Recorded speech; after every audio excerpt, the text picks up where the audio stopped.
পশ্চিমারা আমাদেরকে ইনসাফ শিখায়, আমাদেরকে সুশাসন শিখায়। আর ইনসাফ, সুশাসন, ন্যায় বিচার, সুবিচার, জাস্টিস কারে বলে বিশ্বনবীর বায়োগ্রাফি থেকে জেনে নাও।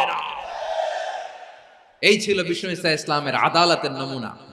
আপনি যদি সাইয়েদনা ওমর ফারুকের জীবনের দিকে তাকান, এমন কঠোর, এমন বীর সেনানী ছিলেন।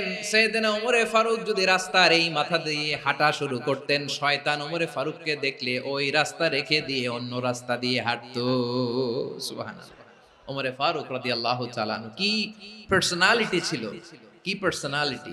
আমাদের এলাকায় ছোট বাচ্চারা রাতে ভাত খেতে চায় না, আমার মেয়েটাও খেতে চায় না। এই এটা দিব, ওইটা দিব, আজকে মাহফিলে আসার সময় বলে দিছে লিস্ট করে এটা এটা আনতে হবে।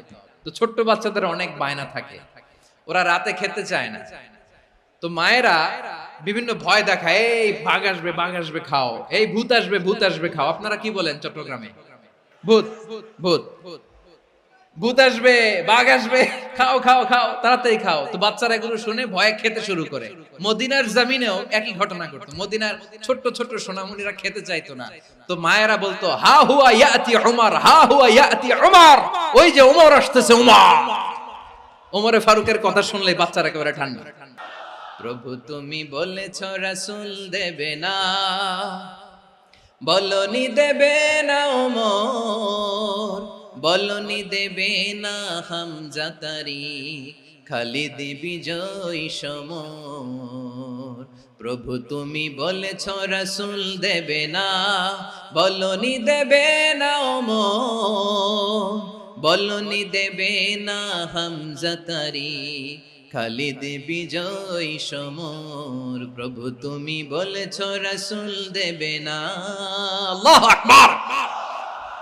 ওমর ফারুক রাদিয়াল্লাহু তাআলা আনহু, ওনার কথা শুনলে গায়ের মধ্যে গুজবাম হয়, গায়ের পশমগুলো দাঁড়িয়ে যায়। সুবহানাল্লাহ বলেন। কি পার্সোনালিটি ছিল, কি ব্যক্তিত্ব ছিল। মুনাফিকরা ওমর ফারুককে জমের মতো ভয় পেত। শয়তান, খুদ শয়তান এই রাস্তা দিয়ে আসলে শয়তান অন্য রাস্তা দিয়ে হাঁটত। ওমর ফারুক রাদিয়াল্লাহু তাআলা আনহুর জীবনে যদি দেখেন, তাহলে সেখানে আপনি আদালতের, ইনসাফের, সুশাসনের, জাস্টিসের নমুনা দেখতে পাবেন। কয়টা শুনবেন? সাইয়েদনা ওমর ফারুক রাদিয়াল্লাহু তাআলা আনহুর সন্তান আব্দুর রহমান মিশরে মদ খেয়ে মদ্যপ অবস্থায় ধরা পড়েছে। মদ খাওয়ার কারণে, মদ যদি কেউ পান করে আর যদি প্রমাণিত হয়, তার বিচার হলো 80 বেত। আওয়াজ করে বলেন কয় বেত? বাংলাদেশেও তো এই আইন আছে নাকি? বাংলাদেশে আছে? হ্যাঁ, মদ খাইলে 80 বেত, এই আইন বাংলাদেশে চালু হোক, আমরা চাই কি চাই না? একেবারে সহজ, পানির মতো সহজ হিসাব, একেবারে সহজ। ওমর ফারুক রাদিয়াল্লাহু তাআলা আনহু ছেলে ভুল করে মদ পান করে ফেলেছিলেন। আব্দুর রহমান, ঘটনা ঘটেছে মিশরে। মিশরের গভর্নর তখন আমর ইবনে আস রাদিয়াল্লাহু তাআলা আনহু। আব্দুর রহমানের ভাই যে গভর্নরকে বলল, গভর্নর যদি একটু দয়া করেন, খলিফার ছেলে আমার ভাই আব্দুর রহমান মদ্যপ অবস্থায় ধরা পড়েছে, জনসম্মুখে যদি আপনি বেত্রাঘাত করেন আমাদের প্রেস্টিজ থাকে না, যদি 80 বেত আপনি মারেন আমার কোনো কথা নাই, কিন্তু ঘরের ভেতরে মারেন। আব্দুর রহমানের ভাইয়ের সুপারিশ শুনে সাইয়েদনা আমর ইবনে আস রাদিয়াল্লাহু তাআলা আনহু রাজি হয়ে গেলেন। ঘরের ভেতরে লোক চক্ষুর আড়ালে 80 বেত তিনি মানলেন। কিন্তু ঘটনাক্রমে এই কথা লুকিয়ে লুকিয়ে ঘরের ভেতরে 80 বেত মারার কথা সাইয়েদনা ওমর ফারুক মদিনা থেকে জানতে পারলেন। মদিনা থেকে তিনি ফরমান জারি করলেন, এই বিচার যেমনটি আমর ইবনে আস আদায় করেছে, এটা প্রকৃতপক্ষে আদায় হয় নাই।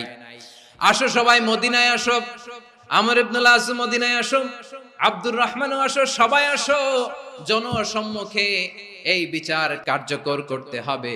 সাইয়েদনা ওমর ফারুক মসজিদে নববীর পিলারের মধ্যে নিজের ছেলেকে বাঁধলেন, আবার জনসম্মুখে 80টা বেত তার গায়ের মধ্যে মারলেন। মাজমুয়ে ফাতাওয়া ইবনে তাইমিয়া রাহিমাহুল্লাহ উনি এটা নকল করেছেন। এটা সবচেয়ে বিশুদ্ধ মত। আর অনেক মত আছে, মারা গেছে কবরের উপর, ওগুলো বাদই দিলাম। কেমন খলিফা ছিলেন, কেমন খলিফা। পশ্চিমারা তোমরা জাস্টিস আমাদেরকে শেখাও, ইনসাফ কারে বলে, সুশাসন আমাদেরকে তোমরা শিখাও। ওমর ফারুক রাদিয়াল্লাহু তাআলা আনহু ওইটাকে ওই বিচারকে তিনি ধর্তব্য মনে করেন নাই, মদিনাতে এনে আবার জনসম্মুখে আবার 80 বেত মেরেছেন। মিশরে ওমরে ফারুক রাদিয়াল্লাহু তাআলা আনহু আমর ইবনুল আসকে গভর্নর করে পাঠালেন।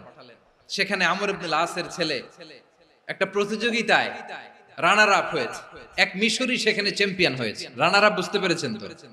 সেকেন্ড হয়েছে, এক মিশরি হয়েছে চ্যাম্পিয়ন প্রথম। কিন্তু গভর্নরের ছেলে ও জিততে পারে নাই, ও রাগে ওই মিশরির গায়ের মধ্যে কয়েকটা লাঠি দিয়ে বাড়ি মেরেছে। মিশরি যে মদিনাতে ওমরে ফারুকের কাছে বিচার দিলেন, আপনার গভর্নরের ছেলে অন্যায়ভাবে আমার গায়ে হাত তুলেছে। সাইয়েদনা ওমরে ফারুক আবার ফরমান জারি করলেন, আসো মদিনাতে আসো। মিশরীকে ডাকলেন। ওই মিশরের গভর্নর আমর ইবনুল আস রাদিয়াল্লাহু তাআলা আনহুকে ডাকলেন, তার ছেলেকেও ডাকলেন। সবাই বসে রইল। আমর ইবনুল আস রাদিয়াল্লাহু তাআলা আনহু মাথা নিচু করে বসে আছেন, লজ্জায় কাচুমাচু। হায় হায়, আজকে আমার ছেলের কারণে আমিরুল মুমিনিন খলিফাতুল মুসলিমিন ওমরে ফারুকের কাছে আমি জনসম্মুখে লজ্জিত হচ্ছি। সাইয়েদনা ওমরে ফারুক বললেন, এই নাও লাঠি। গভর্নরের ছেলে তোমার মাথার মধ্যে যতগুলো বাড়ি মেরেছে, আজকে জনসম্মুখে তুমি অতগুলা বাড়ি মারো। মিশরি বলে, থাক, আপনি যে ডেকে আনছেন সবার সামনে এটা বলছেন, এতেই আমি খুশি। আল্লাহু আকবার।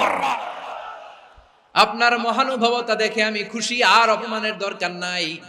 ওমরে ফারুক বলে, না, খবরদার, এই কথা মিশরি তুমি বলো না, মারো, যতগুলা বাড়ি মেরেছে মারো। বাধ্য হয়ে মিশরি আমর ইবনুল আসের সামনে ওনার কলিজার টুকরা সন্তানের মাথার মধ্যে বাড়ি মারতে আরম্ভ করলেন। ঠিক যতগুলা বাড়ি গভর্নরের ছেলে আমর ইবনুল আসের ছেলে মিশরীর গায়ে মেরেছিল, মাথায় মেরেছিল, মিশরি গুনে গুনে ততটা মারলেন। এই দৃশ্য দেখে ওমরে ফারুক রেগে মেগে আগুন, রাগের চোটে রাগ সামলাতে না পেরে, আর নিজেকে সামলাতে না পেরে মিশরীরে বললেন, ছেলেরে মারা শেষ হয়ে গেলে এবার বাবার টাক মাথার মধ্যে কয়েকটা বাড়ি মার। রাগের চোটে, আউট অফ অ্যাঙ্গার, রাগের চোটে, যে আমার পাঠানো গভর্নর আমর ইবনুল আস তার ছেলেকে কেন আদব তারবিয়া কেন শিক্ষা দিতে পারে না। ছেলেরে মারা হইলে এবার আমর ইবনুল আসের মাথার মধ্যে দুইটা মারো। এটা রাগে বলেছে, এটা শাস্তি হিসেবে না। সুবহানাল্লাহ পড়ো। তোমরা আমাদেরকে সুশাসন শিখাও। বিশ্বনবী বলেন, আদালত এটা যেন বিষয় না, এটা দিয়েই মানবিক সমাজ গড়তে হবে। আল্লাহ তাআলা কিয়ামতের কঠিন ময়দানে, যেদিন স্বামী স্ত্রীকে চিনবে না, স্ত্রী স্বামীকে দেখে পালিয়ে যাবে, বন্ধু বন্ধুরে চিনবে না, পীর সাহেব মুরিদরে চিনবে না, মুরিদ পীর সাহেবরে চিনবে না, দলের কর্মী তার নেতারে চিনবে না, নেতা তার কর্মীরে চিনবে না, বন্ধু বন্ধুরে দেখে পালাবে। এই কঠিন মুহূর্তে সূর্যটা মাথার কাছে চলে আসবে, জমিনটা তামার জমিন হবে। আজকের জমিনের মতো নয়। মানুষ ঘর্মাক্ত, ক্লান্ত, শ্রান্ত মাথার মগজগুলো কানের ছিদ্র আর নাকের ছিদ্র দিয়ে বেয়ে বেয়ে পড়বে। বিশ্বনবী ফরমান, কিয়ামতের ওই কঠিন ময়দানে 7 শ্রেণীর ব্যক্তিকে রব্বুল আলামিন তার আরশের নিচে ছায়া দিবেন। তার মধ্যে প্রথম শ্রেণীর ব্যক্তি হলো ইমামুন আদিল, যে ইনসাফের সাথে বিচার করে, যে জাস্টিস সমাজে সার্ভ করে, যে সুশাসন নিশ্চিত করে, ওই ইমামুন আদিল। আদিল শব্দটা বুঝছেন না? ইন্নাল্লাহা ইয়া'মুরু বিল আদল, পাইছেন? আদিল। 7 শ্রেণীর ব্যক্তিকে আল্লাহ তাআলা সুশীতল আরশের নিচে ছায়া দিবেন, যেদিন তার দেয়া ছায়া ছাড়া কোনো ছায়া থাকবে না। এর প্রথম হচ্ছে ইমামুন আদিল, ন্যায়পরায়ণ শাসক। চিল্লায়া বলেন সুবহানাল্লাহ।